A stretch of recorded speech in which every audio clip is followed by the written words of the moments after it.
Mains में इसकी महत्वपूर्ण भूमिका है इस टॉपिक की। आप मेंस का जब पेपर उठाएंगे तो उसमें आप पाएंगे पहले यूनिट में ही एक ही आर्थिक नियोजन पंचवर्षीय योजना।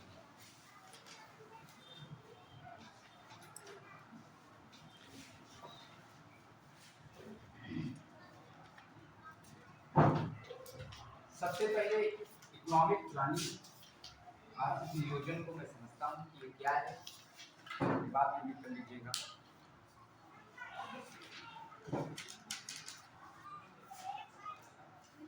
आर्थिक नियोजन इकोनॉमिक प्लानिंग, आप जानते हैं कि जिस प्रकार से एक घर और परिवार होता है, कोई भी काम काज या कोई भी कार्य मैं करता हूँ, आर्थिक हो, सामाजिक हो, राजनीतिक हो, तो उसके लिए हम एक प्लान बनाते हैं, योजना बनाते हैं। ठीक इसी प्रकार से देश के विकास के लिए, देश के आर्थिक विकास के लिए योजना आयोग की स्थापना की, जो कि पूरे देश के विकास का खाका प्रस्तुत करती है, एक प्लान तैयार करती थी। ठीक है, अब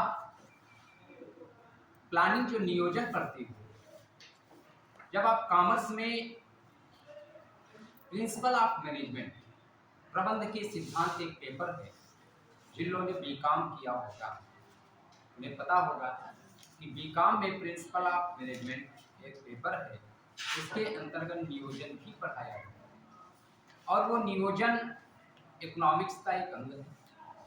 और जब ये देश के विकास का खाका प्रस्तुत करती है तो इस बात को इंडियन इकोनॉमी और जो कि यूपीपीएससी और यूपीपीसीएस परीक्षा का एक महत्वपूर्ण अंग है, जिससे संबंधित बहुतायत प्रश्न आते हैं।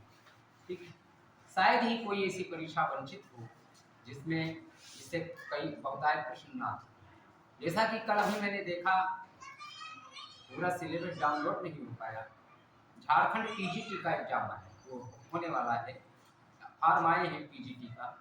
तो साथी ने बताया, हमने भी स्वयं नहीं देखा है क्योंकि कल ही आया है, अभी सिलेबस पूरा डाउनलोड नहीं हो पाया।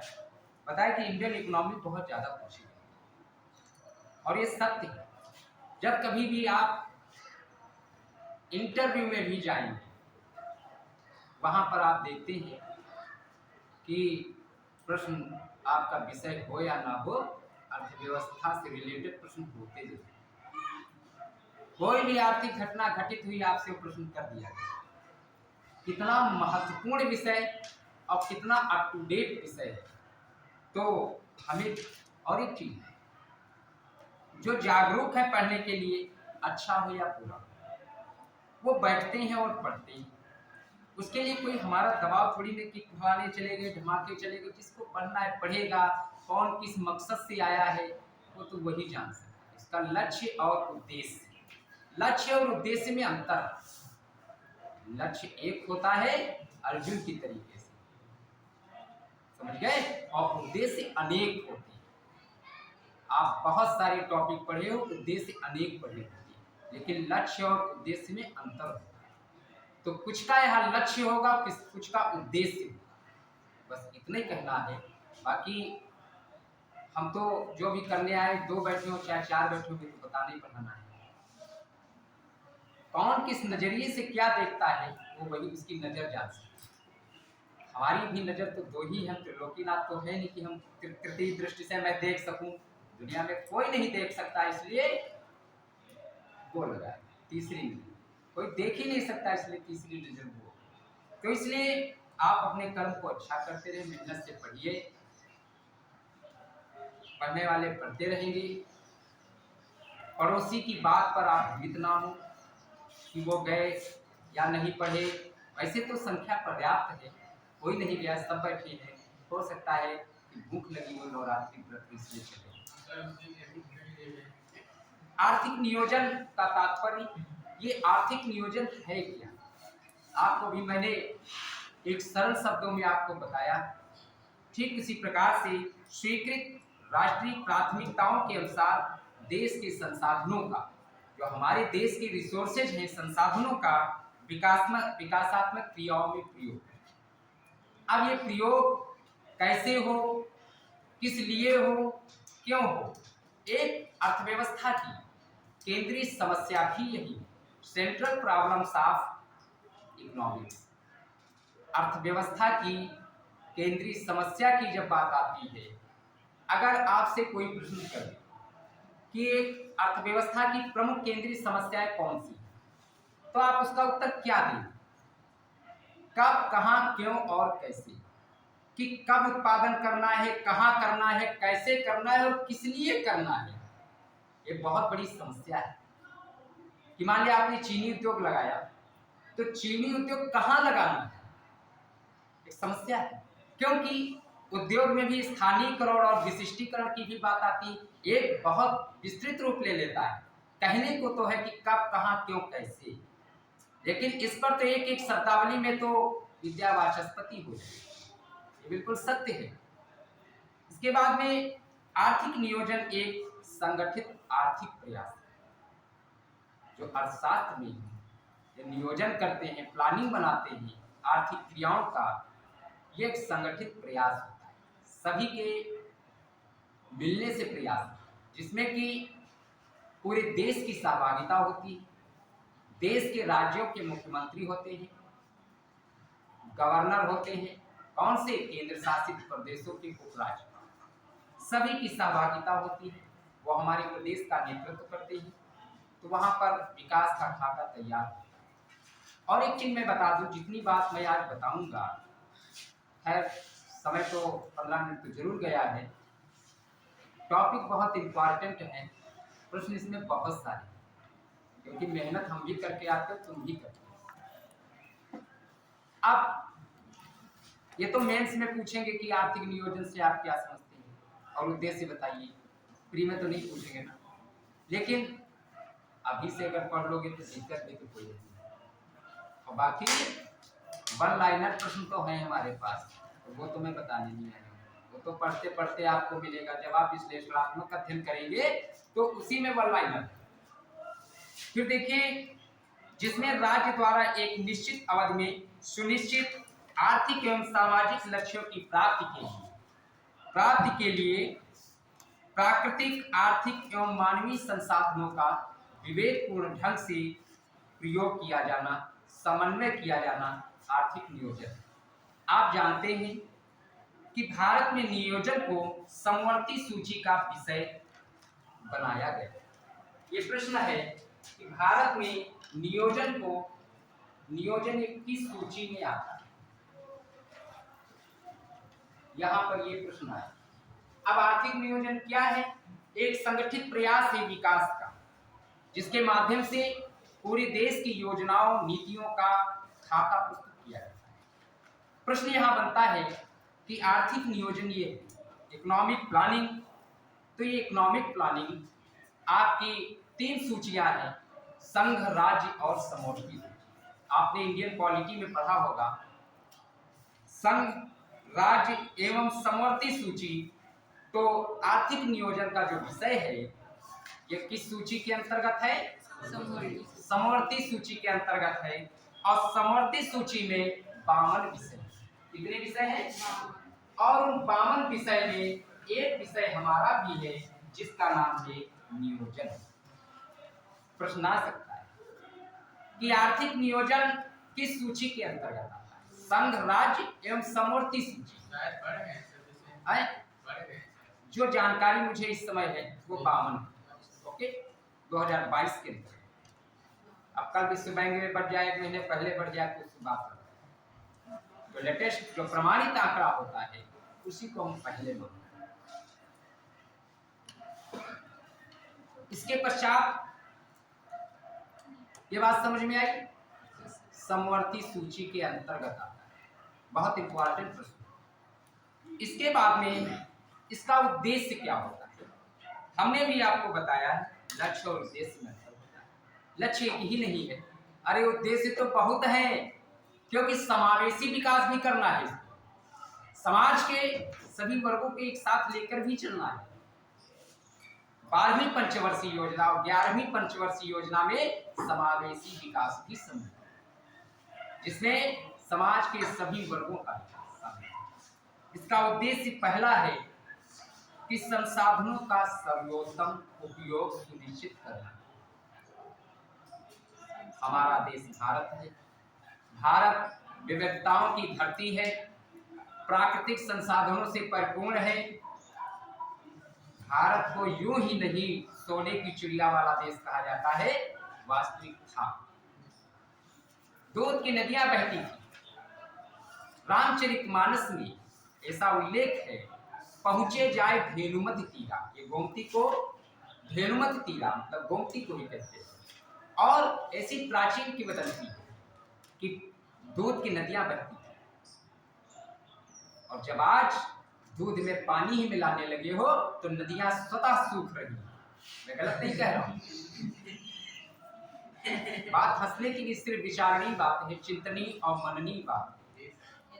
नैमिषारण्य जैसी पावन धरती, संपूर्ण विश्व के देवता और संत ऋषि मुनि सब आए। हम कैसे कह दें कि वो जल से सुनी रही। और आज क्या स्थिति है आप देख रहे हैं, पार कर जाते हो ऐसे बिना नाव। अब तक तो भगवान राम को भी केवट की सहायता दी है। Come to the point that the topic economic plan. निर्धनता और बेरोजगारी को दूर करना जरूरी है। पढ़ाते पढ़ाते और पढ़ते पढ़ते ये कोई जरूरी नहीं है कि रटकर आओ उतने भौंकते चले जाओ। एक बार इंटरव्यू में आपसे नहीं पूछा जाएगा कि इकोनॉमिक्स के जनक बताओ। इंटरव्यू में यही पूछेंगे जब आप इलाहाबाद प्रयागराज पहुंचेंगे। हम तो अभी गए थे, हम तो समझे विषय से कुछ पूछेंगे, हम तो पढ़ा ही रहे, लेकिन पूछे कुछ और ही। समझ गए? किस जनपद से आए हो? सीतापुर से आए। अच्छा, फिर महर्षि दधीच के बारे में बात करें, है ना? अब फिर बात वहीं से छिड़ गई। बता दीजिए, नहीं आप आधी बात छोड़ देते। छोड़ देखिए, अब महर्षि दधीच तो ठीक है, अपनी बात छोड़ देंगे और हम आपको बात बता देंगे, लेकिन टॉपिक क्योंकि देखिए यहाँ पर हम जो पढ़ाने जितना है उतना पहले बताएंगे। बीच में एक धार्मिक बात थी तो थोड़ा देखिए, वो भी किसी धर्म विशेष से जुड़ी बात नहीं। अगर आप सीतापुर के हैं तो नैमिष और दधीच के बारे में इंटरव्यू में पूछना बिल्कुल हमसे पूछा था, पूछ देंगे वहां पे। आस्तिक सब दुनिया में नहीं है। हाँ, ये बड़े सब आस्तिक हैं, नास्तिक कोई नहीं है। वो पूछ देंगे, उनको अच्छा लगता है। सिलेक्शन जिसका करना है करना है। हाँ, वो पहुंचे जाए धेनुमत तीरा। आज रामचरितमानस बढ़िया दिन है पढ़ने जाके। कांड वांड में बता दूंगा किस कांड में है, क्योंकि हम लोग पढ़ते रहते हैं, बीच में याद आ जाता है किस कांड में कौन सा श्लोक नहीं बता पाएंगे। क्योंकि अब ये तो तुम जानते हो रामचरितमानस 7 कांड है। सुंदर कांड होता तो मैं बता देता 60 दोहे हैं, क्योंकि वो लगभग कंठस्थ है। बाकी चीजों में नहीं विश्वास, ठीक है, कि मुझे याद ही है किस दोहा है। तो धेनुमत तीरा गोमती को ही कहते हैं, और वो भगवान श्री राम के लिए कहा गया कि पहुंचे जाए धेनुमत तीरा। ठीक है, हम अपनी बात पर आते हैं। तो पहला पॉइंट है संसाधनों का सर्वोत्तम उपयोग सुनिश्चित करना। हमारा भारत विशाल है, बहुत सारे संसाधन आप देखते हैं, ऐसा विश्व में कोई भी देश नहीं है जितने संसाधन हमारे देश भारत में। आप सोचिए, जल की दृष्टि से धनी है, ऊर्जा की दृष्टि से धनी है, वनों की दृष्टि से धनी है, पर्वत पहाड़ नदियां हर चीज है। मौसम की भी दृष्टि से धनी है कि जाड़ा गर्मी बरसात हर प्रकार का आनंद है। मान लिया मई जून में बहुत गर्मी हो रही तो शिमला और नैनीताल चले गए, है तो अपने देश, तो वीजा नहीं बनवाना पड़ा। यही आप चले जाओ कनाडा, शीतोष्ण कटिबंधीय प्रदेश, उष्ण कटिबंधीय प्रदेश, आप लोगों ने भूगोल में पढ़ा होगा, तो वहां के आप वातावरण के बारे में जानते हो क्या स्थिति। भारत जैसा तो देश है नहीं। तो फिर इसके बाद में निर्धनता एवं बेरोजगारी को दूर करना, दूसरा पॉइंट है निर्धनता एवं बेरोजगारी को दूर करना। तीसरा है कृषि एवं उद्योगों का समन्वित विकास। कृषि भारतीय अर्थव्यवस्था के रीढ़ की हड्डी मानी जाती है, तो उद्योग आधुनिक मंदिर माने जाते हैं। अब देखिए उद्योग की बात आई, कृषि भारतीय अर्थव्यवस्था के रीढ़ की हड्डी, कृषि प्राथमिक क्षेत्र के अंतर्गत आता है? ये प्रश्न पूछा जाता है कि कृषि अर्थव्यवस्था के किस क्षेत्र के अंतर्गत आता है? तो उत्तर क्या होगा? प्राथमिक क्षेत्र के अंतर्गत आता है। इसके बाद में उद्योग, क्योंकि कृषि और उद्योग एक दूसरे पर परस्पर निर्भर है। बिना कृषि के उद्योग नहीं चल सकता, और उद्योगों को आधुनिक मंदिर मानते हैं, और उस मंदिर का पुजारी श्रमिक होता है। ये जान लेना कि इस मंदिर का पुजारी श्रमिक होता है। श्रमिक अनगढ़ पत्थरों को भी देवता का रूप बना देता है, जो कि पूजनीय होता है। फैक्ट्री लगी है, चीनी मिल, सूती मिल, राइस मिल, आप जानते हैं, वो तो आस्था का विषय है। आप चाहे जितनी पूजा करो जाकर के, कर्म महान है। बिल्कुल सीधी बात, दुनिया में इससे बढ़कर कुछ नहीं। अब उस कर्म को हम उद्योगों में भाई मान लिया कोई भी काम करना है, जिस जी को इतनी बड़ी विशाल जनसंख्या है, अब उद्योग नहीं होंगे तो ये बेरोजगारी कहाँ खपाई जाएगी, कहाँ लोग काम करेंगे, है ना? तो उद्योगों की स्थापना द्वितीय पंचवर्षीय योजना में कृषि एवं उद्योगों की स्थापना पर विशेष बल दिया गया। तो उद्योगों को आधुनिक मंदिर मानते हैं, और उस मंदिर का देवता श्रमिक होता है। और श्रमिक क्या काम करता है? श्रमिक तो आप जानते हैं कि अनगढ़ पत्थरों को भी देवता का रूप बना देता है, जो कि पूजनीय हो जाता है। पत्थर ही तो होता है, उसको भगवान श्री गणेश, शिव, माता, फिर उसमें तो धार्मिक आस्था का प्रवेश होता है, फिर उनमें तो जो भी अब आगे प्रवेश करें, फिर वो पूजनीय हो जाते, शक्तिमान हो जाते, वो तो बात की बात है, लेकिन पत्थर तो नहीं है ना। इसके बाद में आत्मनिर्भरता व आधुनिकीकरण, अगला पॉइंट है आत्मनिर्भरता। बहुत जरूरी है। हम क्या सब कुछ दूसरे पर डिपेंडेंट है? हम स्वयं आत्मनिर्भर हैं, और आधुनिकीकरण पर भी बल। जैसे आप जानते हैं कि विश्व के बहुत सारे देश बिल्कुल डिजिटल हो गए, आधुनिकीकरण पर बल दे कि वहां पर लेबर की या श्रमिकों की बहुत कम जरूरत पड़ती है। आप देखते हैं कि किसान सहकारी चीनी मिल महमूदाबाद, बहुत कर्मचारी यहाँ पर, क्योंकि ये अभी डिजिटल नहीं है। और आप जवाहिरपुर चीनी मिल चले जाए, वहाँ पूरा डिजिटल का कर्मचारी तो है, लेकिन इतने नहीं है जितनी बड़ी उसकी स्ट्रेंथ मतलब क्षमता उत्पादन की।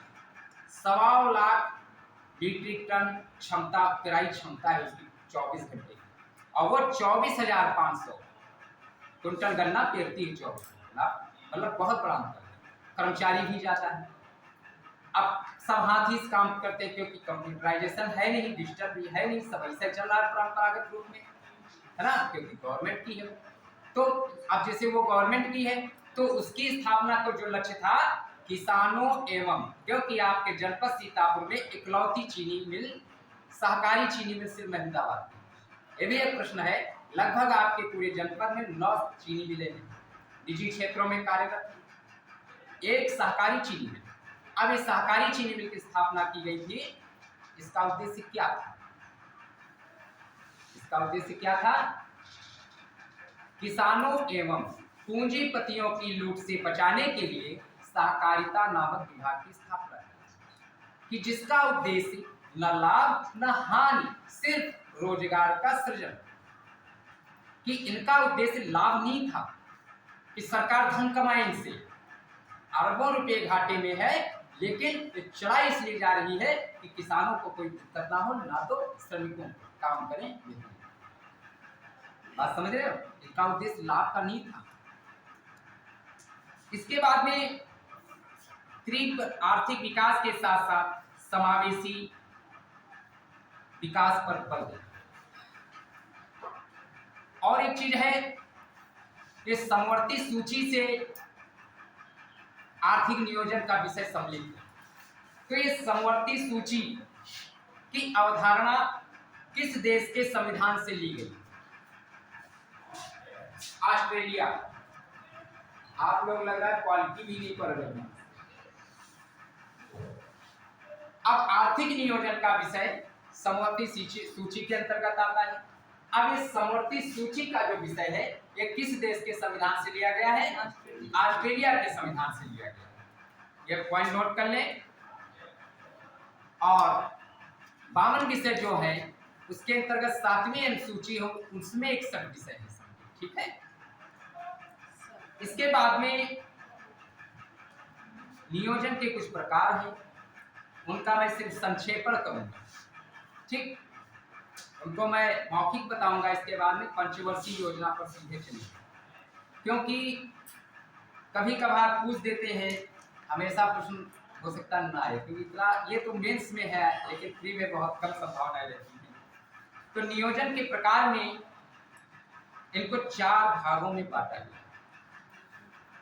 पहला ये है राज्य के हस्तक्षेप के आधार पर, राज्य के हस्तक्षेप के आधार पर, राज्य के हस्तक्षेप के आधार पर ये एक। और दूसरा है लक्ष्य प्राप्ति की रणनीति के आधार पर, लक्ष्य प्राप्ति की रणनीति के आधार पर।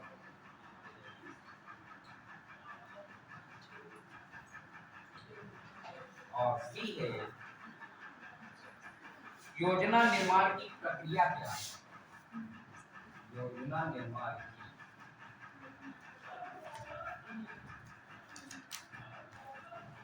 प्रक्रिया के आधार पर।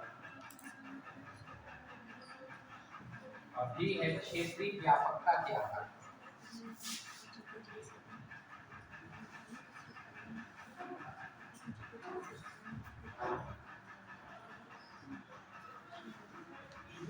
क्षेत्रीय व्यापकता के आधार। अब देखिए राज्य के हस्तक्षेप के आधार पर, अब ये चारों पॉइंट हो गए नियोजन के प्रकार। पहला पॉइंट इसके अंतर्गत है आदेशात्मक नियोजन। आदेशात्मक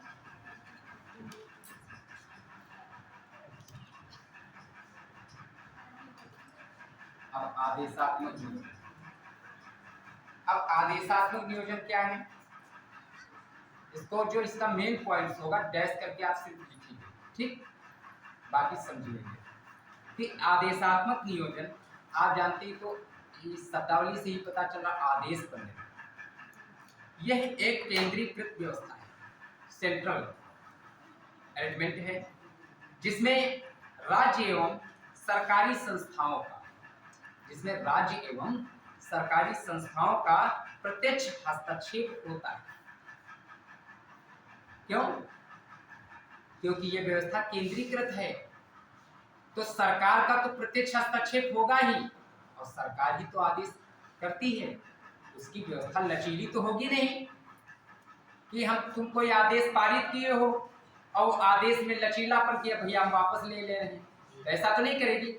आदेश पारित है तो आदेशात्मक नियोजन, तो ये आदेश सरकार और राज्य यानी केंद्रीकृत व्यवस्था है, इसमें लचीलापन की कोई संभावनाएं नहीं। समझ गए? यानी केंद्रीय स्तर पर इसकी शीर्ष संस्था होती है। आदेशात्मक नियोजन की शीर्ष संस्था केंद्रीय स्तर पर होती है। इस मॉडल में निर्णय की भी प्रक्रिया केंद्रीय होती है, केंद्र निर्णय लेगा, और केंद्रीय प्राधिकरण जो होता है सभी पक्षों का निर्धारण करती है, और इसको प्राधिकृत योजना भी कहती है, प्राधिकृत योजना।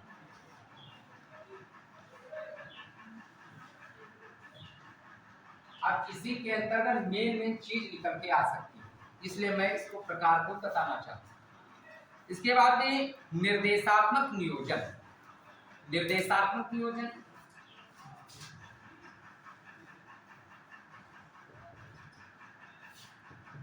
निर्देशात्मक नियोजन देखिए, निर्देशात्मक नियोजन जो है सबसे पहले फ्रांस में प्रचलित 1947 से 50 की मोने योजना।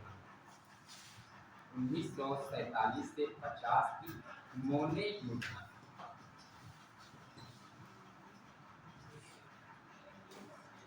मोने योजना से फ्रांस में आयोजित 1947 से 50 में मोने योजना से फ्रांस में ये प्रचलित है। कौन सी योजनी? निर्देशात्मक नियोजन। इसे प्रोत्साहन योजना भी कहते हैं।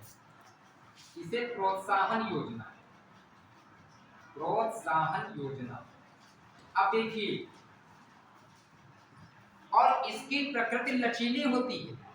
प्रोत्साहन देना, प्रोत्साहन के निर्देश देना, यानी जिसमें राज्य एवं सरकारी संस्थाओं का सांकेतिक एवं अप्रत्यक्ष रूप से हस्तक्षेप होता है। और जब अप्रत्यक्ष रूप से हस्तक्षेप होगा तो लचीली व्यवस्था होगी।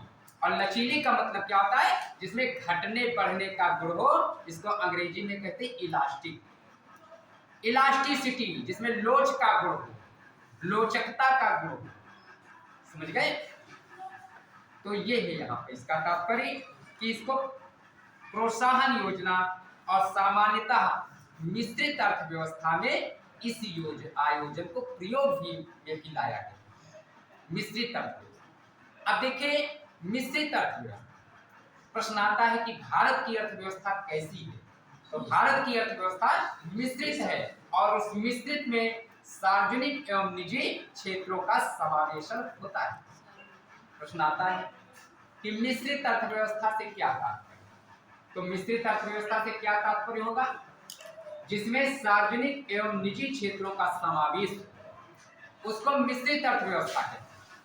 आप जानते हैं कि हमारे देश में, भारत में मिश्रित अर्थव्यवस्था अपनाई जाती है।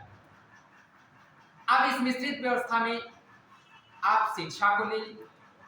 शिक्षा में आप देखते सरकारी संस्थाएं भी काम करती हैं और निजी क्षेत्र की भी संस्थाएं काम करती हैं। उद्योग को ले लें आप, उद्योग में सरकारी भी है, निजी भी संस्थाएं काम कर रही, कोई किसी को दिक्कत नहीं। यानी मिश्रित अर्थव्यवस्था कि किसी न किसी प्रकार से देश के विकास को आगे ले जाए।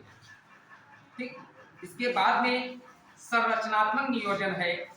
अगला लक्ष्य प्राप्ति के आधार पर इसमें संरचनात्मक नियोजन, ये सेकंड जो है बी में, बी का पहला पॉइंट है संरचनात्मक नियोजन। संरचनात्मक नियोजन यदि आर्थिक लक्ष्य प्राप्त के लिए संसाधनों के वर्तमान स्वामित्व के ढांचा, उत्पादन की विधियां एवं संस्थागत व्यवस्था में आमूलचूल परिवर्तन किया जाए तो यह संरचनात्मक नियोजन कहलाता है। कि जो अवसंरचनाओं का भी विकास करना, जैसे हमारे देश में बैंकों का राष्ट्रीयकरण, देश की प्रधानमंत्री श्रीमती इंदिरा गांधी के समय में बैंकों का राष्ट्रीयकरण किया गया। प्रश्न आ जाए कि बैंकों का राष्ट्रीयकरण किसके कार्यकाल में किया गया? तो उस समय देश की प्रधानमंत्री कौन थी? स्वर्गीय श्रीमती इंदिरा गांधी हमारे देश की प्रधानमंत्री थी। उस समय सबसे पहले बैंकों का राष्ट्रीयकरण 2 चरणों में किया गया। पहला चरण था 1969 का, जिसमें 14 बैंकों का राष्ट्रीयकरण किया गया, और दूसरा चरण था 15 अप्रैल 1980।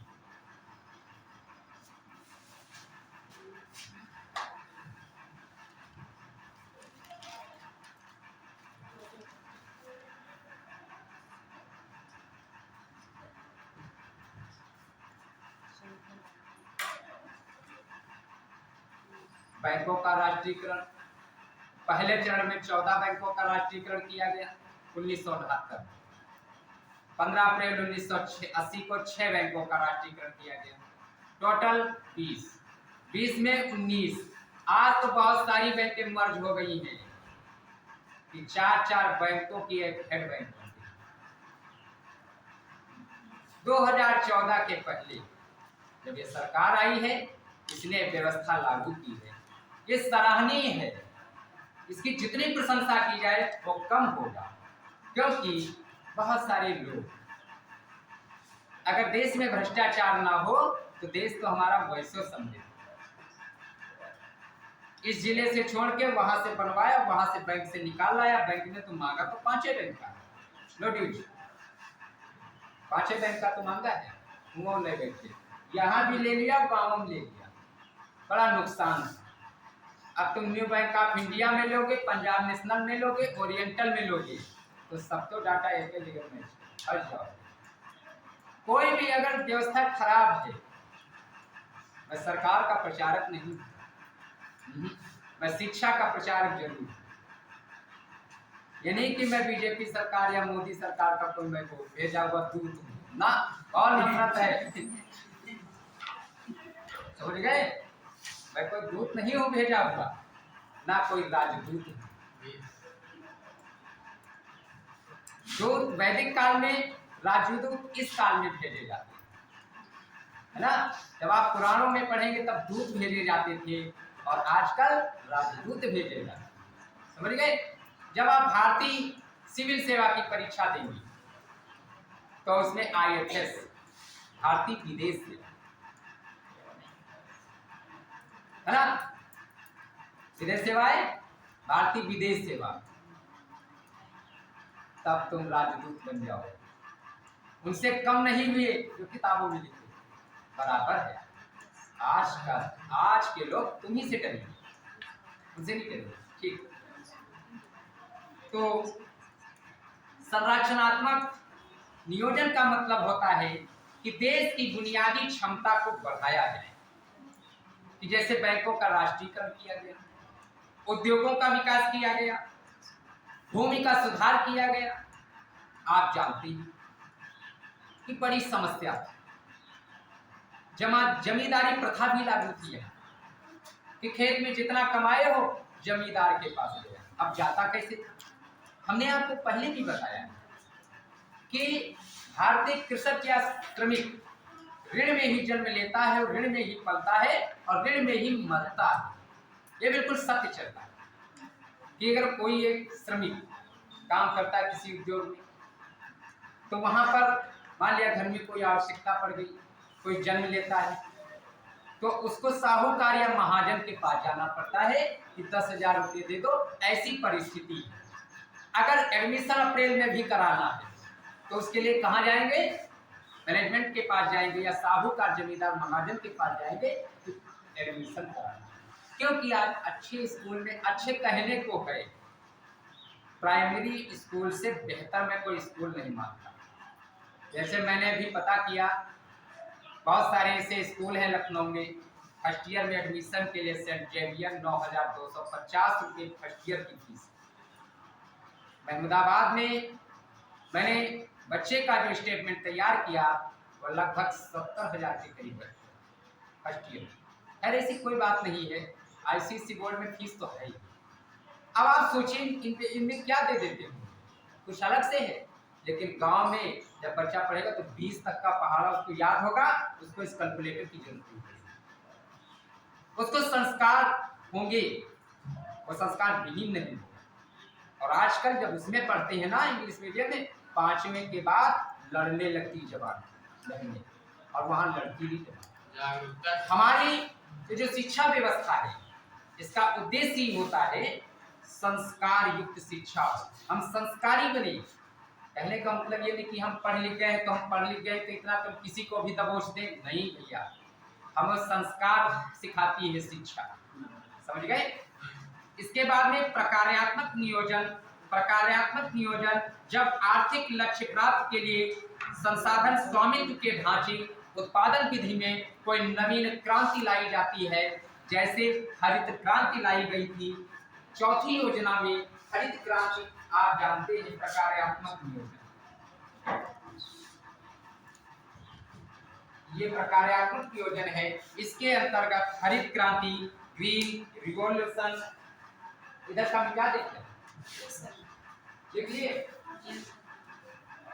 बता देना, मानिए बाद में तो होगी बुरी मिटा देती है, मिटाया नहीं जाएगा तो नया कैसे आएगा। तो देखिए हरित क्रांति बहुत अच्छा टॉपिक मिला।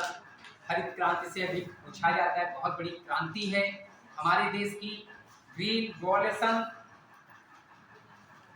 हरित क्रांति के द्वारा कृषि क्षेत्र में ये भी प्रयोग में लाई। अब जिसमें क्या था, high yield variety programme HYV, उन्नत किस्म के बीजों का प्रयोग, कीटनाशकों का प्रयोग, और ये सब क्यों? अधिक उत्पादन क्षमता बढ़ी। अब कृषि उत्पादकता के संदर्भ में होने वाली इस क्रांति को हरित क्रांति कहते हैं। अब इस हरित क्रांति शब्द का सबसे पहले प्रयोग किसने किया था? 1968 में अमेरिकी वैज्ञानिक डॉक्टर विलियम गेट। इसको लिख लीजिए, डॉक्टर विलियम गेट। 1968 में अमेरिकी वैज्ञानिक। प्रश्न बहुत इंपॉर्टेंट है, ये भी मैं बता दे रहा हूँ।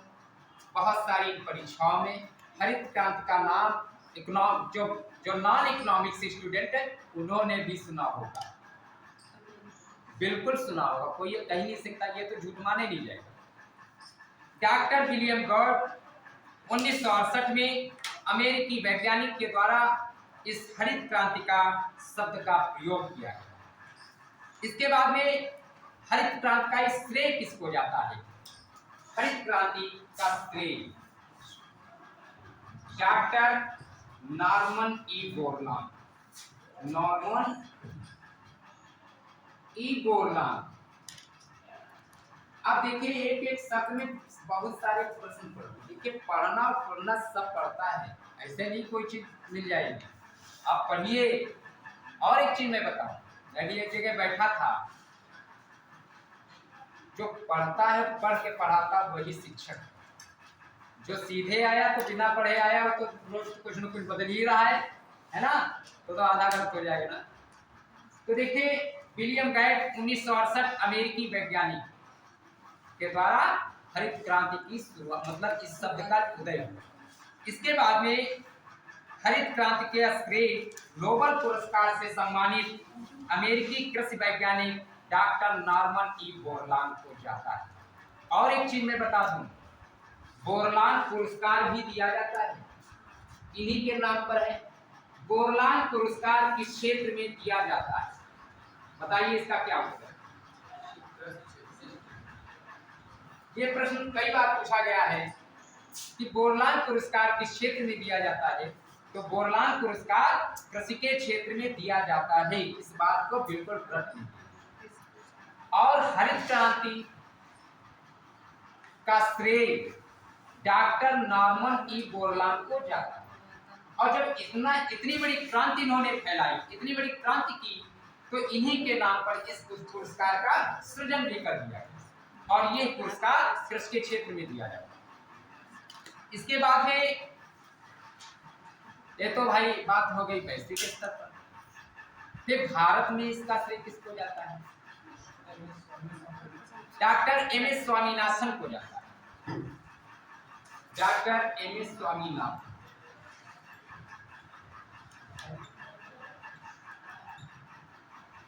डॉक्टर एम एस स्वामीनाथन को इसका श्रेय जाता है। भारत में इसकी शुरुआत 1966 खरीफ फसल से हुई। 1966 खरीफ फसल। आप देखो प्रश्न तैयार कि जो हरित क्रांति की शुरुआत हुई थी इस किस फसल से हुई? रबी, खरीफ, जायद। बहुत आसान है, लेकिन बात वही है, मैं हूं ट्रांसलेट इनटू इंग्लिश। प्रश्न पूछ दिया जाए कि मैं हूं का ट्रांसलेशन क्या है? कोई कहेगा आई एम आई, बस पूरे क्लास में यही दो चीज घूमेंगी। कितना आसान पूछा गुरुजी ने, यही कहोगे बहुत आसान पूछा कि मैं हूं, वाह कितना आसान। लेकिन जब इसकी व्याकरणिक दृष्टि से आप इसका अनुवाद करेंगे या कैसे करो तो लगेगा हाँ भैया तंत्रीस, इसमें दो ही शब्द में हिला है ना। अब तो हम तो भैया अंग्रेजी के विद्वान नहीं है, पूछ तो हम बैठे, अब तुम जानो क्या होगा, हम तुम्हें पिटा। कोई जरूरत नहीं है, अगर मैंने पूछा मैं ही उत्तर दूंगा, इट्स मी या इट इज आई, मैं हूं। ठीक, इसका उत्तर है जब मैं पढ़ता था इंटरमीडिएट में, तब किसी ने पूछा, मैं नहीं पता था, तो मैं अंग्रेजी के प्रोफेसर, मैंने उनसे पूछा, उन्होंने उत्तर दिया। आज भी जीवित हैं, बहुत अच्छे विद्वान हैं। तो इट्स मी या इट इज आई, मैं उनका ट्रांसलेशन। अब ये देखिए कितना छोटा है, और किसी भी पूछ दो तो हिचक जाते हैं, इतना सारा गलतियाँ हो ही जाती हैं, क्योंकि जो शिक्षा तब थी वो अब नहीं है। जैसे हम भी है, हम जैसे आप लोग पढ़ाने आते, बहुत सारे लोग चले भी जाते हैं, मेरा तो कोई नुकसान नहीं, हमारे नोट्स भी तैयार बिल्कुल फिट चल रहा है। जो चीज़ उसमें आती मैं सब लिख लेता हूँ, मैं पढ़ता रहता हूँ, ठीक, मैं खुद पढ़ता रहता हूँ, मुझे पढ़ना तो ही ना। और जैसे प्रकारात्मक नियोजन को मैं पढ़ रहा था, मुझे किस वैद्य ने बताया कि तुम हरित क्रांति को इसमें जोड़ो, बताओ, लेकिन इसके अंतर्गत है तो मैं बता दे रहा हूँ, तुम तो भी अपने पास भी रखता हूँ, चोरी काहे की करूँ कि ना बताएं गुरु जी शिष्यों को ना बताएं। अरे जितना ज्ञानी हो जाए, हम तो निकालने के उद्देश्य से यहाँ आए, ना कि बैठने के उद्देश्य से आए। यहाँ तक इतना भी टाइम नहीं मिलता कि मैं अलग से आपसे कोई बात भी कर सकूँ, पढ़ाई की बात के अलावा कुछ नहीं। बीच बीच में तो नैमिष का, काबा का, या मुंबई में जो समुद्र के बीच में पीर बाबा की मजार है, अगर इनका मैं नाम लेता हूँ, इससे हमारा मन मस्तिष्क सही होता है, ये जान लीजिएगा। ऐसा नहीं है, मन मस्तिष्क सही होता है। और एक चीज मैं बता दूं, क्योंकि यहाँ पे जैसे एक दो विद्यार्थी बैठे, मैं पढ़ता तो सबको भी, किताब भी और चेहरे भी, मैं जरूर, लेकिन न्यायिक व्यवस्था है। अभी असाइनमेंट में मैं इंटरनल एग्जामिनर था कल ही, मुस्लिम लड़की को मैंने 23 नंबर दिए। अब कलम उठा लीजिए, जो घर से जुड़ी है हो सकता है 20-21 नंबर, क्योंकि जब ठीक नहीं है तो वहाँ अन्याय निवारण न्याय व्यवस्था है। शिक्षक का काम है न्यायिक व्यवस्था को, कोई भी चीज चोरी नहीं की जा सकती। आज मैं उस कॉलेज में भी किसी पद पर मैं बैठाया गया हूँ, जबरन, यूं ही नहीं, कुछ कारण रहे, ठीक। आप जानते हैं बहुत सारी आपत्तियां लोगों के रहती, रहने दो, क्या फर्क पड़ता है, लेकिन ईमानदारी जब होगी ना तो सब सही चलेगा। तो जो मैं बात बता रहा हूँ वो सही बता रहा हूँ। बीच बीच में आपके मन को सही करने के लिए उबने न पाओ, क्योंकि इकोनॉमिक्स तो बहुत रुचिकर विषय है, उबार भी देती है, तो इसलिए आपको हम थोड़ा बहुत टहलाने जाते हैं, हमारा मकसद टहला देते हैं। जब मैंने नैमिष की बात की तो कुछ का मन माता जी के दरबार में पहुंच गया, जब मैंने पीर बाबा मुंबई की बात की तो कुछ का दिमाग पता चला, समझ गए। और संयोग भी अच्छा चल रहा है दोनों पर, ठीक। फिलहाल बस तो छोड़ा देंगे, ये तो नहीं, ठीक है, कोई दिक्कत नहीं है। हमें चिंता सिर्फ इतनी बात की है, मुझे बाद की चिंता नहीं रहती है, बाद की चिंता तो उनको, ठीक। हम जो बात कहते हैं उस बात में आप पकड़ने की कोशिश किया करिए, तर्क करने की बात नहीं ना। हम ये सोच कर चलते हैं ना कुछ है, ये तो सब क्या निकल जाए कुछ बिल्कुल नहीं। क्योंकि अब 4:30 बजे के बाद तो मेरे बस में नहीं है, वो बस मेरे बस में नहीं है। मैं पढ़ा रहा हूँ, क्या हो कुछ पता है। अब अपनी बात पर आ जाओ, वैसे छोड़ देंगे क्योंकि शायद आज लेट छोड़ेंगे, क्योंकि ये जो बीच में बात की हो, मैं 5 मिनट अगर बर्बाद किए हो तो मैं पूरा करूँगा, ठीक। तो जितना आप सोच के चले हम पढ़ाएंगे। तो इसकी शुरुआत खरीफ फसल से हुई, 1966 से हुई। प्रश्न इंपॉर्टेंट है कि हरित क्रांति की शुरुआत किस फसल से हुई, तो किस फसल से हुई, खरीफ फसल से हुई। और कब हुई, 1966 से हुई। भारत में इसके जनक डॉक्टर MS स्वामीनाथन, और उसमें प्रधानमंत्री कौन थे, कुछ ऐसे अपना दिमाग सकोड़ने लगे। अब आप विचार करके इसका उत्तर देंगे, क्योंकि हम कहां तक इसमें टहलाए हरित क्रांति, तो एक क्रांति पैदा कर दोगे, दिमाग पर जोर दे।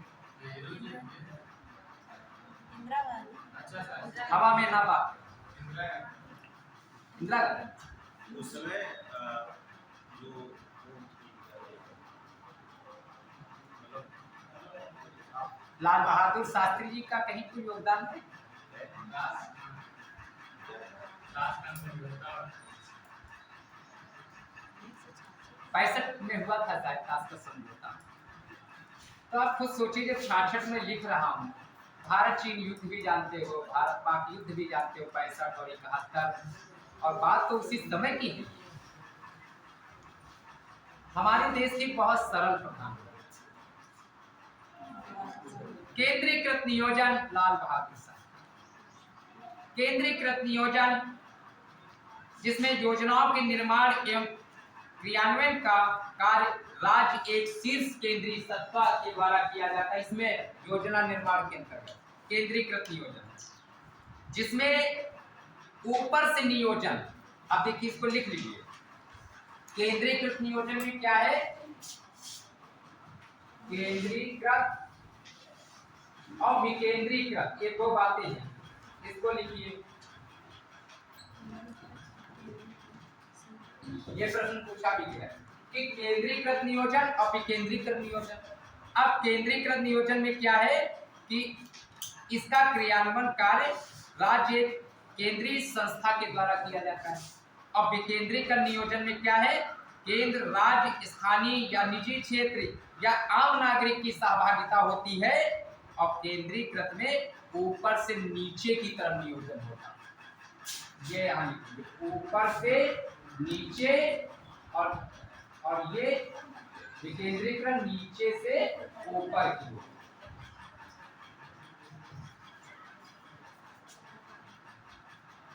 और लोकतांत्रिक प्रक्रिया को मजबूती मिलती है विकेंद्रीकृत नियोजन से। अब देखिए प्रश्न आ जाए कि केंद्रीकृत नियोजन का सृजन या किस प्रकार से इसका निर्धारण किया जाता है? ऊपर से नीचे, नीचे से ऊपर, कि दोनों, इनमें से कोई नहीं? तो इसका उत्तर क्या होगा? ऊपर से नीचे की तरफ, और विकेंद्रीकृत नीचे से ऊपर की तरफ। यानी जब इन योजनाओं के निर्माण एवं क्रियान्वयन में केंद्र, राज्य, आम नागरिक, स्थानीय स्तर सबकी सहभागिता हो और ये नियोजन नीचे से ऊपर की तरफ चले, केंद्र तक चले, यानी एक गांव का व्यक्ति, उसकी भी सहभागिता उसमें। और उसमें केंद्रीकृत में क्या है? केंद्र से गांव के अंतिम व्यक्ति तक आ रहा है नियोजन। बात समझ रहे हो? तो इस प्रकार से सबकी सहभागिता, यानी ऊपर से नीचे की तरफ और नीचे से ऊपर की तरफ। इसके बाद में अब देखिए, लोकतांत्रिक प्रक्रिया में विकेंद्रीकृत नियोजन से मजबूती मिलती है, क्योंकि जब सबकी सहभागिता होगी तो जाहिर सी बात है जो हमारी समावेशी विकास की अवधारणा है उसको भी बनेगा। समावेशी विकास में क्या है? सभी का विकास। हमारी वर्तमान की सरकार सबका साथ, सबका विकास चाहती है। सरकार का नारा है, हमारा नहीं। हमारा तो लक्ष्य और नारा कुछ है ही नहीं। हमारा लक्ष्य तो यही है कि आप लोग सफल हो। समझ गए? आप सफल हो तो गुरु सफल होता है। एक गुरु की सुगंध बहुत दूर तक जाती है। इस बात को इलाही बख्श इंटर कॉलेज के प्रिंसिपल कमल किशोर मिश्र आनंद ये हमसे एक बार बताए। जो ये बातें मैं बीच में आपको बता देता हूँ, ये मोटिवेट भी करती है। ऐसा नहीं है, मोटिवेशन भी है इसके अंदर। अभी प्रेरणा शक्ति। अगर कोई एक नाला है और अगर किसी कह दो कि तुम ये पार नहीं कर पाओगे तो एक कागज पर लिख लो, बीच में गिर जाएगा। अगर कह दो कि तुम ये पार कर ले जाओगे नैया, पक्का पार। अगर ये तुम कह दो कि तुम ये काम कर नहीं पाओगे, जैसे तुम्हारे घर में कोई हो बच्चा कहते अरे भैया तुम पढ़ नहीं हो, काहे परेशान, तुम नहीं पढ़ पाओगे तो ना ही पढ़ पाएगा। और अगर तुम मोटिवेट कर दो तो IAS बन जाएगा। ये सत्य मान। आप देखिए गांव से प्रतिभाएं निकल रही हैं, सरकारी स्कूलों से पढ़ करके प्रतिभाएं निकल रही हैं, सब जयपुरिया नहीं पढ़ पाते, समझ गए, सब सेंट जेवियर नहीं पढ़ने जाते। हम आप सब तो सरकारी स्कूल में पढ़े तभी पढ़ पाएंगे, नहीं तो कहाँ पढ़ पाते। सरकार शिक्षा के लिए बहुत कुछ कर रही है। आप केंद्रीय विद्यालय इत्यादि में देखिए, जिसमें केंद्र सरकार का आधिपत्य होता है, उसमें इंटर तक बालिकाओं को और जो भी बहुत कम फीस है, बिल्कुल निःशुल्क समझते। कितने अच्छे स्कूल हैं, कितने प्रतिभावान शिक्षक वहाँ पर हैं। आप सोचिए, तो शिक्षा के लिए सब कुछ तैयार है, सरकार कर रही है। लेकिन जब कोई निजी क्षेत्र में जाना चाहता है तो अपना पैसा बर्बाद कर सकता तो करे जाए, है ना। तो सरकारी जैसे यहाँ पर आप आते हैं, आप कहते हैं कि ये सरकारी है, फीस नहीं पड़ी, तो यहाँ मैं एक उदाहरण देना चाहता हूँ कि सोने की कीमत इकोनॉमिक्स में है। मैं इसके पहले बता चुका हूँ कि सोना अगर सस्ता हो जाए, गौर कीजिए कि अगर गोल्ड का मूल्य 10 रुपये किलो हो जाए, कोई पूछेगा नहीं। और अगर यही सोना कीमती हो जाए, महंगा हो जाए, दुकानों पे लाइन नहीं टूटेगी। जितनी उसकी कीमत बढ़ेगी उतनी भीड़ बढ़ेगी। ये इसका नियम है इकोनॉमिक्स। अगर उसकी कीमत कम हो जाए तो उसको कोई पूछेगा, दुकानें बंद हो जाएंगी, कोई नहीं पूछेगा, कहे बहुत सस्ता है, इसको तो लो है सस्ता। और जितनी उसकी कीमत बढ़ेगी, मुझे याद है 3-4 साल पहले बहुत कुछ ज़्यादा ऊंचाई पर पहुंच गया, तो बहुत दुकानों पर कम नहीं हुई, बढ़ती जा रही है।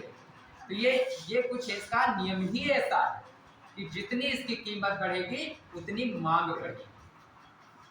इसके बाद में राष्ट्रीय नियोजन। आप जानते हैं, जब शीर्ष केंद्रीय सत्ता द्वारा राष्ट्रीय स्तर पर योजना के लक्ष्यों और रणनीतियों का निर्धारण करते हैं तो उसको राष्ट्रीय नियोजन कहते हैं। पूरे देश के हिसाब से, राष्ट्र के हिसाब से पूरे देश का आर्थिक विकास का खाका तैयार करते हैं तो उसको राष्ट्रीय नियोजन कहते हैं। इसके बाद में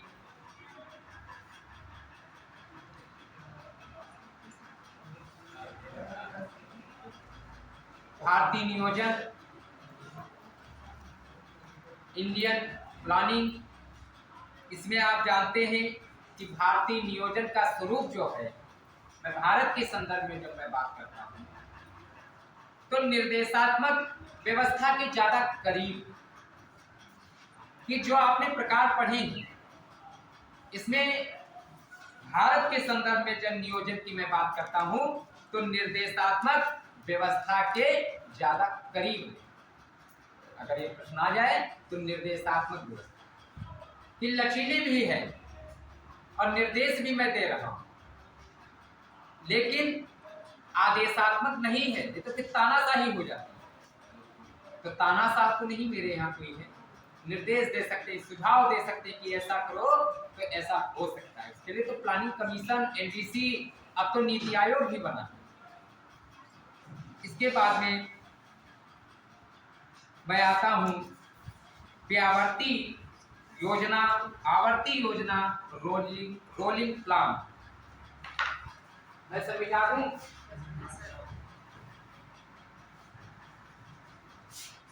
जिससे आप पर एक शिक्षक का परमिट होता है, व्यावर्ती योजना, आवर्ती, व्यावर्ती, अंग्रेजी में रोलिंग प्लान, रोलिंग प्लान। अब देखिए, रोलिंग प्लान आपने इकोनॉमिक्स में पढ़ा होगा, रोलिंग प्लान के बारे में कि नहीं पढ़ा है?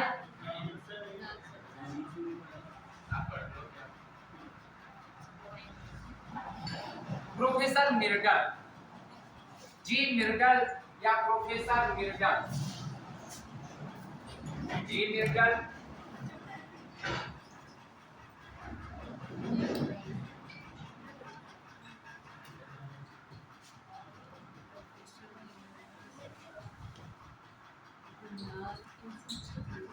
देखिए, अब व्यावर्ती योजना, प्रोफेसर मिल्टन प्रथम अर्थशास्त्री था जिसमें अपनी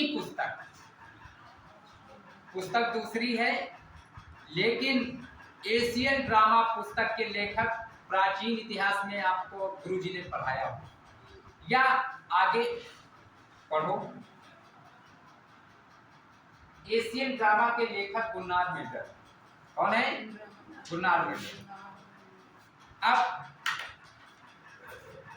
रोलिंग प्लान विकासशील देशों के लिए व्यावर्ती योजना शुरू की थी और इस बात का उल्लेख Indian economic planning in it is broader setting इस पुस्तक में जिम मिल्टन ने आवर्ती योजना को प्रस्तुत किया। भारतीय आयोजन में इसे जनता सरकार ने 1 अप्रैल 1978 से चालू किया। 1 अप्रैल 1978 से। इसने उस समय जनता सरकार ने चालू किया और इसके बाद में इंदिरा सरकार के पुनः आने पर, इंदिरा गांधी की सरकार जब पुनः आई तो 1 अप्रैल 1980 से इसको त्याग दिया। 1 अप्रैल 1980 से इसका त्याग कर दिया। यानी रोलिंग प्लान व्यावर्ती योजना 1 अप्रैल 1978 में प्रारंभ और 1 अप्रैल 1980 से इसका त्याग कर दिया। अब यहाँ पर ये बात आती है, ये तो ऐतिहासिक मैंने पढ़ लिया, ये कोई व्यावर्ती योजना आवर्ती योजना है,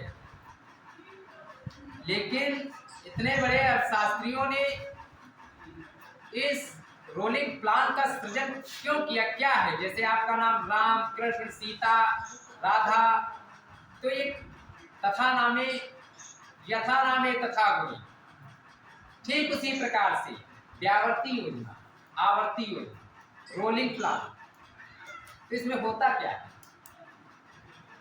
कुछ और तो करके रख सकते थे, तो इसमें क्या होता है?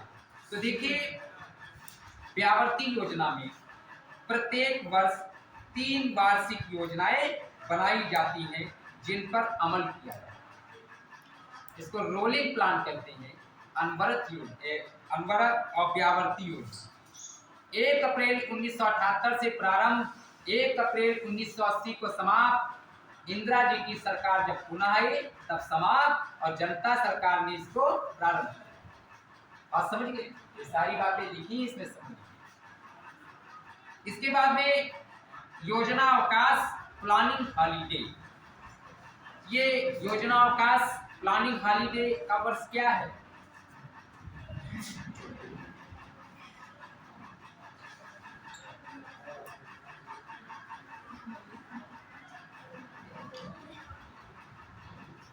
हॉलीडे।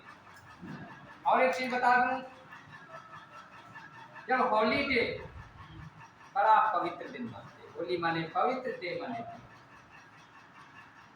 हॉलीडे हो तो बड़ा पवित्र दिन लोग मानते। यार अब फुर्सत मिली, बड़ा पवित्र दिन है, छुट्टी है ना, कल छुट्टी है, हमें नहीं पता।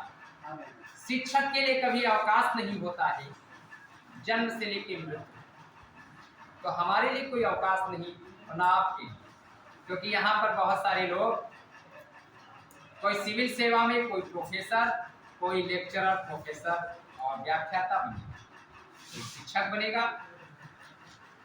पूरे जिले में इकलौती कोचिंग, और उस इकलौती कोचिंग के इतने प्रतिभावान छात्र, तो जाहिर सी बात बड़ी बात, कुछ ना कुछ तो बनना है।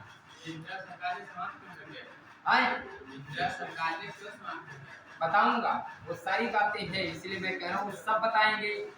अगर बीच में थोड़ी सी बात बताएंगे तो इन योजनाएं चली जाएंगी मेरी, तो इसलिए पूरी बात पूरा खाका तैयार, इसलिए थोड़ा समय जरूर ले लेंगे। आज हमको छोड़ देंगे, कोई दिक्कत नहीं, कल छुट्टी होगी तो छोड़ देंगे। अगला आ रहे हैं, उसी बात पे आ रहे हैं, पूछिए। अगला है समाजवादी अर्थव्यवस्था को दासता का मार्ग किसने कहा है? प्रोफेसर हेयर। ये बीच में बात आ गई थी, मैंने इसको बता दी। समाजवादी अर्थव्यवस्था में दासता का मार्ग, समाजवादी अर्थव्यवस्था को किसने दासता का मार्ग कहा? देखिए अभी मेरा कोर्स ज्यादा है, इसके बाद बड़ी आराम भी करेंगे, थोड़ा धीरे भी बोलेंगे, करेंगे सब। आज प्यास नहीं लगी, ये जबरदस्ती की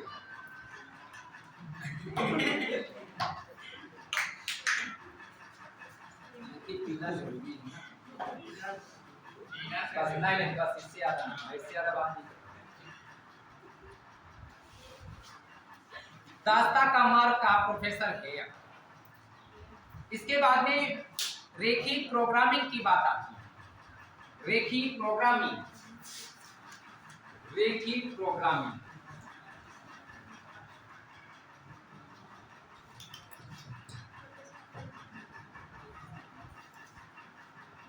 जॉर्ज डैनजिंग, सिर्फ लिख लें आप, जॉर्ज डैनजिंग। अभी इसमें सब 5 पेज में सिर्फ समीकरण ही है, हिंदी में 3 लाइन। तो जॉर्ज डैनजिंग ये गणितज्ञ हैं, अमेरिका के हैं, और रेखीय प्रोग्रामिंग का विकास 1947 में हुआ था। और इसमें क्या था? इसमें अमेरिका की वायुसेना के विभिन्न कार्यकलापों की योजना से संबंधित है क्या? रेखीय प्रोग्रामिंग। रेखीय प्रोग्रामिंग अमेरिका की वायुसेना के विभिन्न कार्यकलापों से संबंधित है, और इसके जनक जॉर्ज डैनजिंग, और ये अमेरिका के गणितज्ञ। इसके बाद में बात आती है, अब मजबूत बात पर मैं आता हूं कि स्वतंत्रता के समय आर्थिक नियोजन की आवश्यकता क्यों, इकोनॉमिक प्लानिंग बनाने की आवश्यकता क्यों, कौन सी समस्या आन पड़ी कि हम इकोनॉमिक प्लानिंग का गठन करने की बात सोचने। आप अपने मस्तिष्क की उपज का प्रस्फुटन कीजिए। हिंदी का विद्यार्थी रिव्यू कहने का मतलब ये है कि आप आपके दिमाग की जो उपज है उसको बताइए कि इसकी आवश्यकता क्यों पड़ी। हम बताते हैं। देखिए, इसके पहले बहुत सारी युद्ध हुए, हमारे पास सब कुछ तो था, लेकिन इतना क्षमता का प्रयोग नहीं कर पा रहे थे कि जैसे अभी मैंने एक चीज यहाँ पे लिख दिया था, तो अब सोचे मिटाएं कि क्या करें, तो उसी प्रयोग करके मैंने एडजस्ट गलत लिख दिया था ना, ठीक उसी प्रकार से उसका प्रयोग करना है। फिलहाल मैं उस लेवल पर नहीं हूँ। तो कहने का मतलब है कि इसके पहले युद्ध हुए, बहुत सारी दुर्गति हुई, सूखा पड़ा, विदेशों से भी मंगाना पड़ा, तकनीकी की भी कमी थी, बहुत सारी दिक्कतें थी, आधुनिकता का परिचय नहीं था। आज जब कोई तुम्हारे घर आता है, तुम कहते हो चाय पी, यही कहते ना। दूध और छाछ उस समय मिलता था, शरबत मिलता था, तब किसी के घुटने नहीं दर्द करते। और आज पूछते हैं कि तुम कैसे बोल रहे हो। ऊर्जा क्यों? क्योंकि तुम चाय पियोगे। चाय पत्ती शुद्ध है क्या? असम दार्जिलिंग से ही लेकर आए हो क्या? प्योर है क्या? क्योंकि चाय की एक पत्ती पीना बहुत मुश्किल का काम है। वो शरीर को इतना नशीला कर देगी कि उठ ही नहीं पाए, क्योंकि इसमें निकोटीन की मात्रा पाई। असली है कहाँ? 50 रुपया किलो असली लाओगे। ये क्या है? रोगों की जड़। इसलिए हम सब इसका त्याग न पूछे न पूछाए कि न पियो न पिलाओ, तो क्या खिलाओ पिलाओगे? पानी, और पानी के साथ में मिश्री, बतासा, गुड़, क्या आनंद। हंसने की बात नहीं। मैं रामनगर पीजी कॉलेज से मैं एमएड कर रहा हूँ, एमए एजुकेशन। वहाँ के चपरासी श्री पप्पू यादव जी ने मुझसे कहा, पप्पू यादव इस समय भी चपरासी हैं, परिचारक, बड़े बड़े अच्छे मित्र जी हैं। तो वहाँ मेरे गुरुजी प्रिंसिपल थे प्रोफेसर रामदेव त्रिपाठी, रिटायर हो गए पिछले साल, और इस समय प्रिंसिपल है प्रोफेसर डॉक्टर कौशलेंद्र प्रताप मिश्र विक्रम, हमारे ही नाम के हैं, आप गूगल पर देख सकते हैं, गवर्नमेंट कॉलेज है। तो गया था, लेकिन वेतन कम होने के कारण क्योंकि संविदा पर रखना था तो मुझे ज्वाइन नहीं किया दिल्ली में, इससे बेहतर है यहाँ। तो उसने कहा कि साहब आपकी तरफ के हैं, वो महोली के ही थे प्रिंसिपल, और मैं महोली का ही। वह कि वहाँ गुड़ की बहुत सारी छोटी छोटी फैक्ट्रियाँ, कारखाने हैं ना गुड़ की। इधर महोली क्षेत्र में जब निकले तो गुड़ के छोटे छोटे बेले हैं। फिर वहाँ पे, और हमारी रोड पर तो एक तरफ से लगी है महोली से सिसैला, तो कहा कि थोड़ी सी ला 5 किलो ले गए। आर.एस. यादव उस समय एसडीएम थे वहाँ पर, ये यहीं के कहीं के रहने वाले, बड़े जलाल के आसपास। वो डॉक्टर पीसी यादव के साथ। मैं आपको एक कथा टाइप में भी बता ही दे रहा हूँ, 1 मिनट लगेगा। तो उनको हम दे दिए भाई। आप देखिए, आप राजभोग ले जाएंगे तो बड़े आदमी कहेंगे नहीं, लेकिन गुड़ पसंद है, अरे गुड़ लाए और भैया खाएंगे, तो छोटे छोटे पीस करके प्लेट में रखेंगे। तब तक एसडीएम साहब निकल पड़े, और एसडीएम एडेड कॉलेज का अध्यक्ष होता है ना, तो वो भी आ गए, वो भी खाने लगे, है ना। तो कहीं कहाँ से आई, तब फोन आया हमारे पास, तो हम कह रहे पेपर दे दो, तो बाद में बताते हैं। तो आप सोचिए कि ये देसी मिठाई, भारतीय मिठाई जलेबी है। भारतीय मिठाई का नाम क्या है? जलेबी। और जलेबी क्यों है? इसकी पहुंच सब तक हो जाए। आम, भारतीय फल आम है, इसकी पहुंच सब तक। अगर 200 रुपये किलो भी है, कोई नहीं खरीद पा रहा, तो रोड पर साइकिल जा रहा तो बड़ा पा जाएगा, सब तक इसकी पहुंच है। लेकिन सेब तक सबकी पहुंच नहीं, यह सेब क्या वहाँ बड़ा पा जाएंगे कश्मीर जाके। तो इसलिए भारतीय फल आम, भारतीय मिठाई जलेबी। जलेबी उलझी भी बहुत है, और उसके पीछे भी कारण है ना, मैं बताऊंगा बाद में। देखो ठीक है, जरूरी है। देखिए, नियोजन की जो आवश्यकता थी, पहली बात तो ये है खराब आर्थिक स्थिति। पहला पॉइंट लिख सकते हो, खराब आर्थिक स्थिति। अब निजी क्षेत्र का अभाव, कि निजी क्षेत्र का अभाव था, खराब आर्थिक स्थिति थी, अर्थव्यवस्था में उद्योगों का असंतुलित विकास, कोई पुरस्कार ही नहीं था,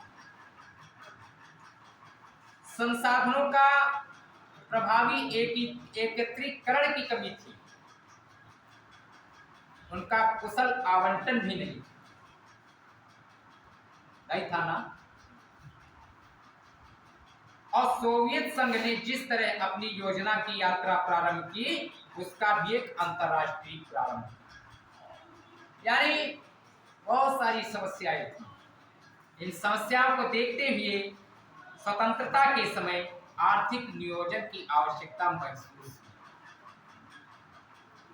भारत की आर्थिक योजना का जो क्रमिक विकास है, मैं इस पर कुछ चर्चा करके आगे बढ़ता हूँ।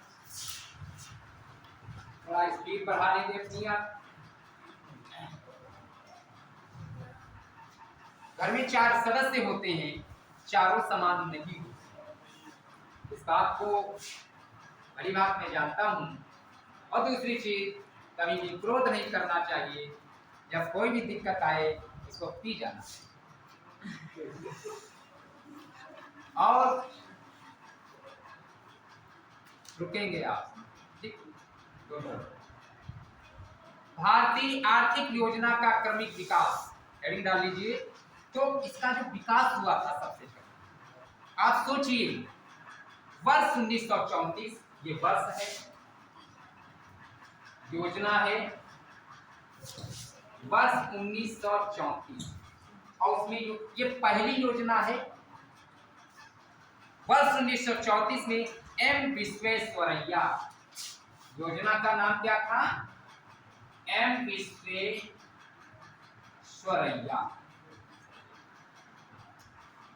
तो रोका इसलिए है, मुझे जब देर हो जाएगी इन्हीं क्या करेंगे।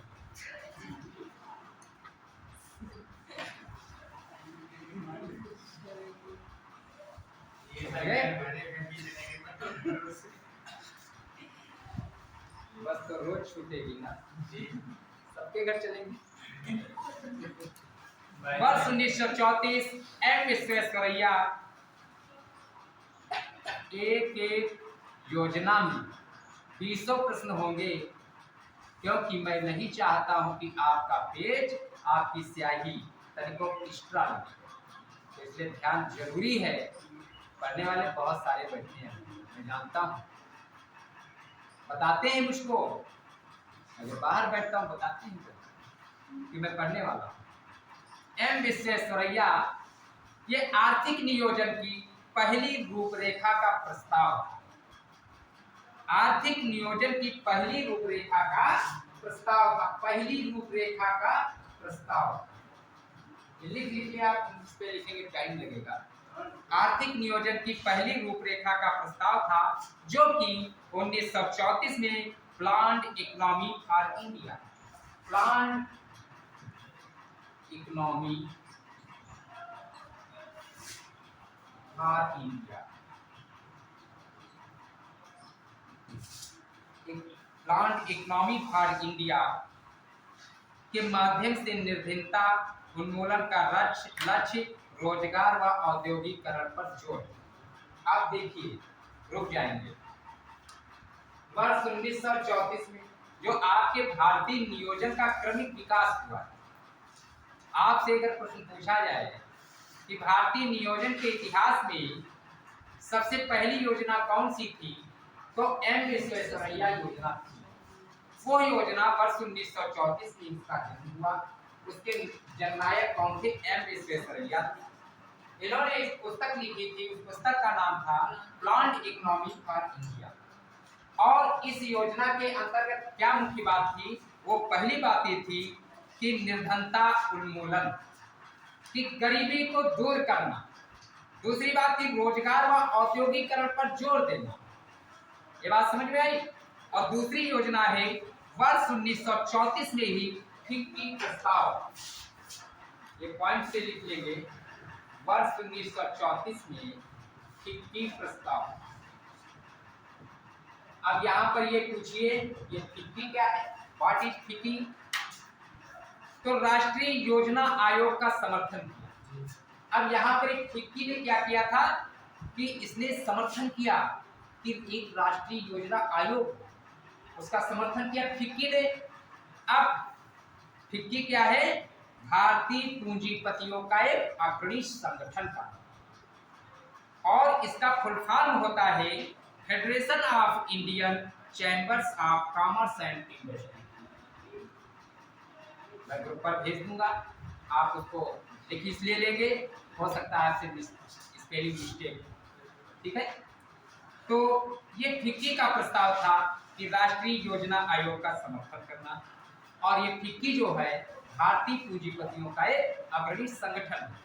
इसके बाद में 1938 में कांग्रेस योजना, 1938 में कांग्रेस योजना।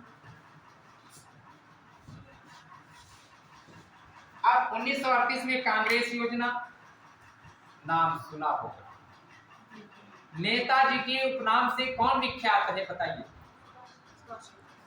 नेताजी सुभाष चंद्र। INA 1942 सिंगापुर, बहुत पढ़ा होगा इतिहास में, स्वतंत्रता आंदोलन में पढ़ा है। INA का भी गठन किया था नेताजी सुभाष चंद्र बोस। आर्थिक, सामाजिक, राजनीतिक कई दृष्टियों से इनके विचार मिलते हैं।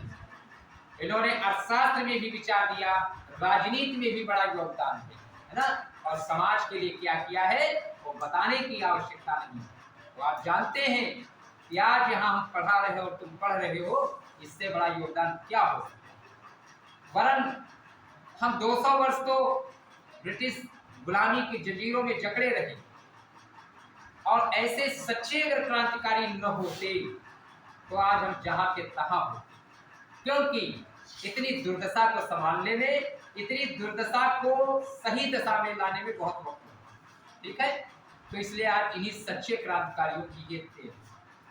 कांग्रेस योजना सुभाष चंद्र बोस की पहल पर, सुभाष चंद्र बोस की पहल पर 1938 में इसका गठन किया गया था, कांग्रेस योजना का। कांग्रेस योजना का गठन कब किया गया था? किसकी पहल पर?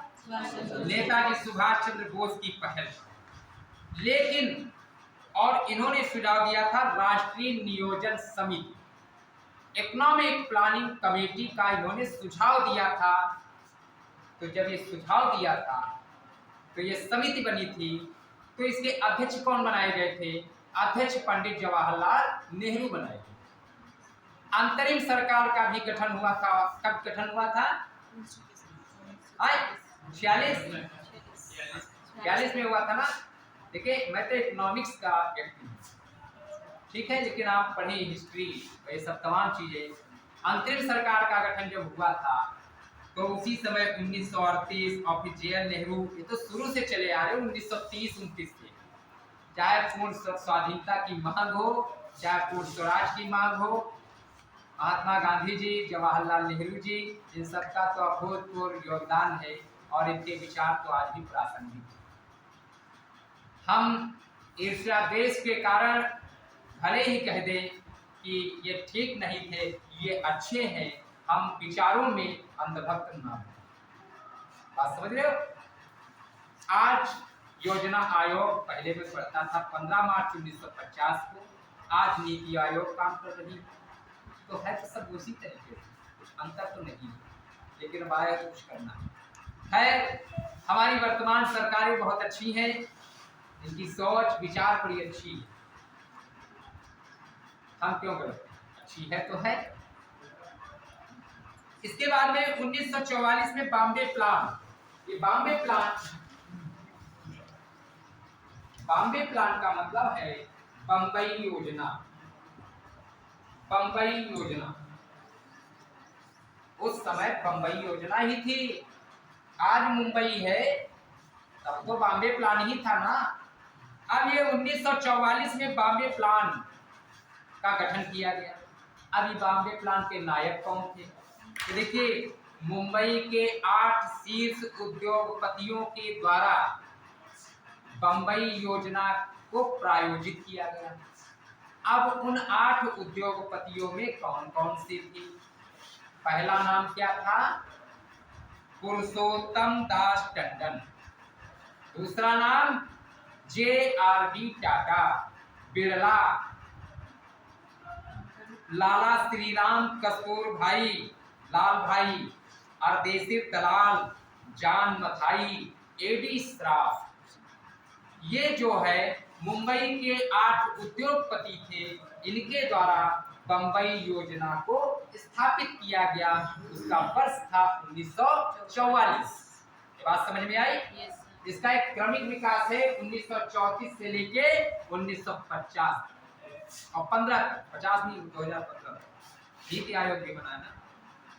इसके बाद में 1944 में ही गांधीवादी योजना, 1944 में गांधीवादी योजना,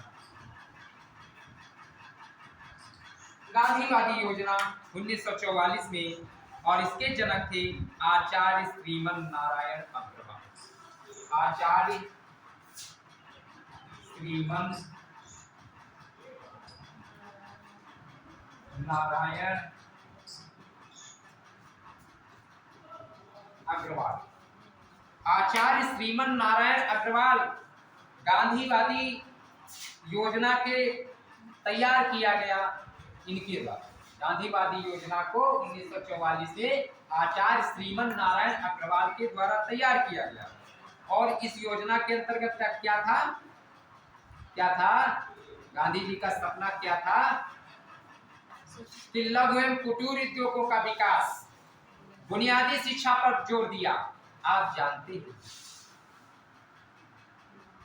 कि बुनियादी शिक्षा की अवधारणा, जिसको वर्धा शिक्षा, बेसिक शिक्षा आप जो करते हैं, इसकी अवधारणा ये किसकी देन है? महात्मा गांधी की देन। 1937 में वर्धा शिक्षा, वर्धा मतलब कहाँ है ये? वर्धा कहाँ है? बुनियादी शिक्षा कहाँ है? कहीं नहीं है। अरे भैया है हमारे देश में। ये बुनियादी शिक्षा ही तुमको जब मैं बताता हूँ कि अपनी संस्कृत पर जोर, हम संस्कारी बने, यही पढ़ने का उद्देश्य है। पता चला हम खूब पढ़ जाए और रास्ते में मार काट के करते चले तो हम शिक्षित कह जाएंगे? बेकार। शिक्षा तो वो है कि अगर सामने वाला क्रोध कर जाए और तुम मुस्कुरा दो, ये असली शिक्षा और असली पूजा और असली रोजा का मतलब है। समझे? पूजा का मतलब ही नहीं होता कि क्रोध है, वो नमाज का मतलब ही नहीं था क्रोध है, की जाना होता है। बस 3-4 पॉइंट समझे। इसके बाद में 1945 में जन योजना एम.एन. राय के द्वारा जन योजना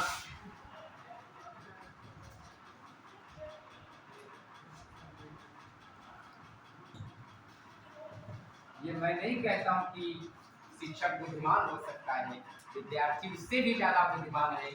उस माता पिता को भी नमन वंदन। कक्षा 5 का विद्यार्थी पता नहीं कितने कितने आविष्कार कर देता है, तो सर्वश्रेष्ठ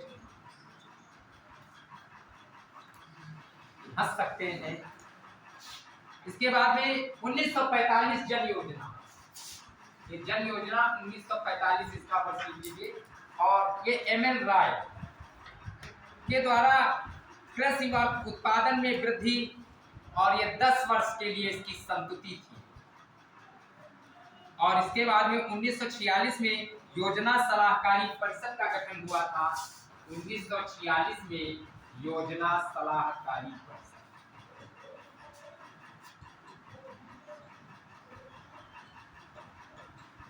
उन्नीस में योजना सलाहकारी परिषद का गठन हुआ, जिसमें अंतरिम सरकार के द्वारा, उस समय अंतरिम सरकार का गठन हुआ था 46 में, अंतरिम सरकार के द्वारा स्थापित योजनाओं व भविष्य के परियोजनाओं की समीक्षा के लिए 1946 में योजना सलाहकारी परिषद का गठन किया।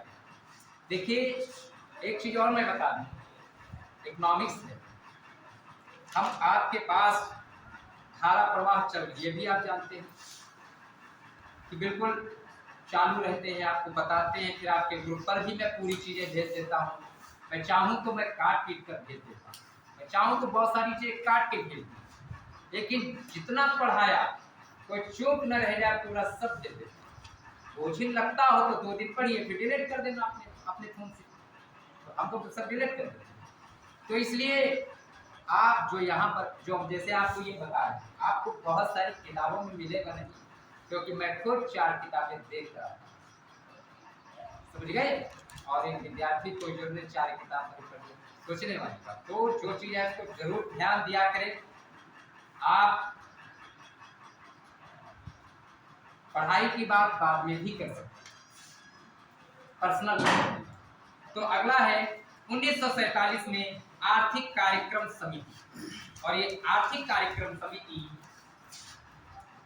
क्योंकि हम तुमको आजाद भारत की तरफ ले चल रहे हैं और तुम सुन नहीं रहोगे।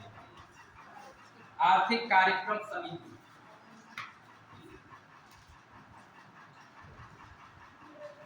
आर्थिक कार्यक्रम समिति अखिल भारतीय कांग्रेस समिति के द्वारा गठित हुआ था, और इसी ने योजना आयोग के गठन की सिफारिश की। अब आपका ये प्रश्न आता है, योजना एक तो बहुत बड़ी मतलब है, लगभग 64-65 वर्ष हमारे देश में इसने विकास का खाका प्रस्तुत किया। अब प्रश्न आ जाए, बहुत डीप स्टडी में ही है कि योजना आयोग के गठन की सिफारिश किसने की थी? तो 1947 में आर्थिक कार्यक्रम समिति ने की थी और अखिल भारतीय कांग्रेस समिति के द्वारा गठित, और उस कार्यक्रम या उस योजना का नाम था आर्थिक कार्यक्रम जो कि 1947 में गठित। इसके बाद में नहीं, वो तो वित्त आयोग के पहले अध्यक्ष थे, वो अभी सब मैं बताऊंगा, वो बताऊंगा, मैं सीरियल से चल रहा हूँ। केसी नियोगी पहले अध्यक्ष थे।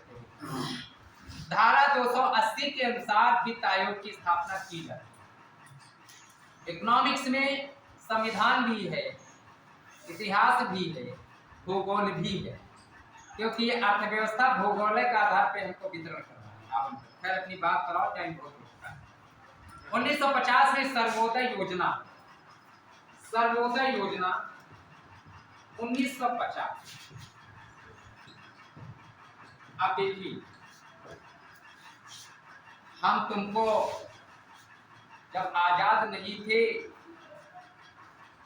आपको एक एक कदम आजादी की तरफ ले आ रहे हैं, है ना? और जब आजाद हो जाएंगे तो घूम जाएंगे, तब क्लास छूट जाएगी। जब आजाद हो जाएंगे तो घूम उठेंगे, घर जा सकते हैं।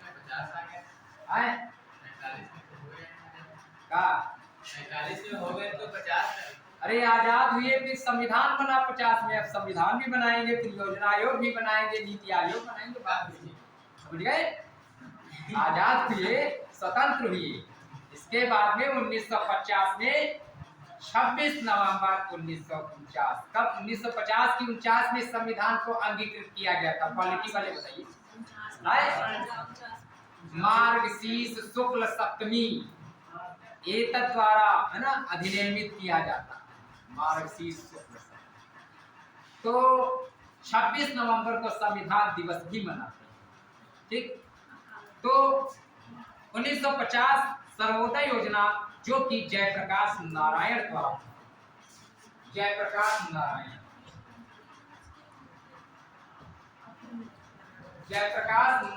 के द्वारा प्रस्तुत थी, और यह योजना कृषि आधारित लघु व कुटीर उद्योगों पर बल देती थी। लघु उद्योग बहुत जरूरी है। गांधी जी ने लघु उद्योग पर बल दिया, क्राफ्ट शिक्षा पर बल दिया, बुनियादी शिक्षा पर बल दिया। अगर हमको कहीं रोजगार ना मिल पाए, हम जब तुम पढ़ते थे तो पुस्तक कला और संबंधित कला भी पढ़ाओ। उसका क्या उद्देश्य था? उसका उद्देश्य यही था कि अगर हम पढ़ाई के साथ साथ जीविकोपार्जन के भी गुण ले सकते हैं, जैसे लिफाफा बनाना, है ना, पतंग बनाना, इस तरह से गुण होता है, और इसमें पढ़ने के प्रति रुचि भी रहती है। इसके बाद में 1950 योजना आयोग,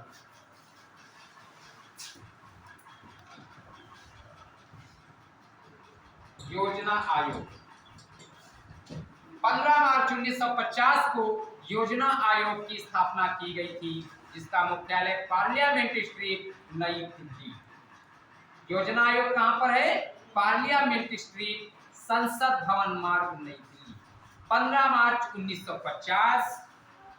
और योजना आयोग का पदेन अध्यक्ष तत्कालीन भारत का प्रधानमंत्री होता है। योजना आयोग के पहले अध्यक्ष पंडित जवाहरलाल नेहरू जी थे, और योजना आयोग के पहले उपाध्यक्ष कौन थे?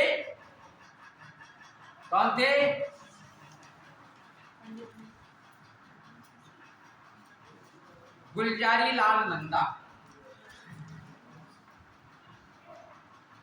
ठीक, और इस 1950 में संसाधनों के सर्वाधिक कुशल प्रयोग हेतु 15 मार्च 1950 को योजना आयोग की स्थापना की। पहले अध्यक्ष पंडित जवाहरलाल नेहरू, क्योंकि योजना आयोग का अध्यक्ष हमेशा भारत का प्रधानमंत्री ही होता है, और 1 जनवरी 2015 को योजना आयोग का स्थान नीति आयोग ने ले लिया, जो कि देश का प्रबुद्ध मंडल या थिंक टैंक के नाम से जाना जाता है। और जब योजना आयोग तो फिर नीति आयोग। तो नीति आयोग का अध्यक्ष कौन होगा?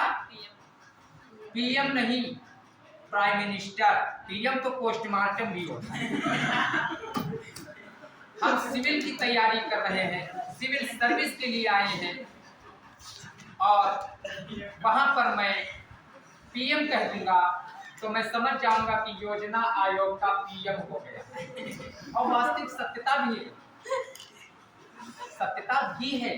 आप सोचिए, प्रश्न आ जाए कि योजना आयोग का पीएम हो गया, अब आप अपने शब्दों में उत्तर दें, तो पोस्टमार्टम ही तो हुआ उसका, हम नीति आयोग जन्म ले लिए।